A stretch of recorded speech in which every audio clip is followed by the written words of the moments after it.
Hey guys, welcome back to my new blog. শীতকালের বিকেল, আর এই শীতকালের বিকেল মানেই হলো আনন্দের যেন একটা ডাক। আর সেই আনন্দকে আরও রঙিন করে তোলে আমাদের সোদপুরের প্রিয় পানিহাটি মেলা। চারিদিকে আলোর ঝলক, মানুষের ভিড়, হাসি আড্ডা, সব কিছু মিলিয়ে একদম যেন ফাটাফাটি। মেলায় পা রাখলেই চোখে পড়ে নানান রকমের দোকান।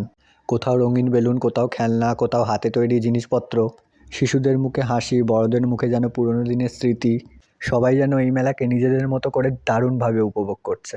নাগরদোলা থেকে শুরু করে, দোলনা থেকে শুরু করে আরও বিভিন্ন রকমের রাইড এই মেলাতে অ্যাভেলেবেল। আর এই মেলার আরও একটি বড় আকর্ষণ হলো সাংস্কৃতিক অনুষ্ঠান।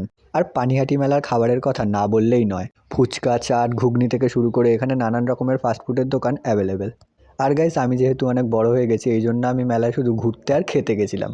বন্ধুদের সাথে গল্প করতে করতে এক প্লেট খাবার, এই ছোট ছোট মুহূর্তগুলোই মেলাকে আরও বেশি আকর্ষণীয় করে তোলে। আর পানিহাটি মেলা শুধু একটি মেলাই নয়, এটি হলো মানুষের সাথে মানুষের বন্ধনের জায়গা। বাঙালিরা যেমন দুর্গাপুজোর জন্য আবার ৩৬৫টা দিন অপেক্ষা করতে থাকে, সেরকমই পানিহাটির মানুষরা দুর্গাপুজোর সাথে সাথে পানিহাটি উৎসবটা আবার কবে হবে সেটার জন্য আবার ৩৬৫ দিন কাউন্টডাউন করা শুরু করে দেয়। গাইস, তোমাদের মধ্যে এমন কারা কারা আছো যারা প্রত্যেক দিন পানিহাটিতে ফাংশন দেখতে যাও কিন্তু একটাও কোনো সিঙ্গেল ডে মিস করো না? অবশ্যই কমেন্ট করে জানিও।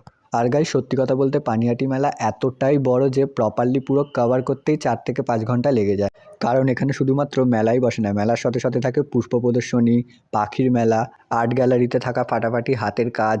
আর এই মেলা প্রতি বছর ২০ ডিসেম্বর থেকে শুরু করে 31 ডিসেম্বর অবধি চলতে থাকে। প্রায় ১১ দিন ধরে এই মেলাটি থাকে। গাইস, ভিডিওটা কেমন লাগলো নিচে অবশ্যই কমেন্ট করে জানিও। আর হ্যাঁ, যারা নতুন এই ভিডিওটা দেখছো তারা অবশ্যই আমার চ্যানেলটিকে ফলো করো, আর ইউটিউব থেকে দেখলে তারা অবশ্যই আমার চ্যানেলটিকে সাবস্ক্রাইব করে পাশে থেকো। দেখা হচ্ছে সবার সাথে আবার নেক্সট ব্লগে।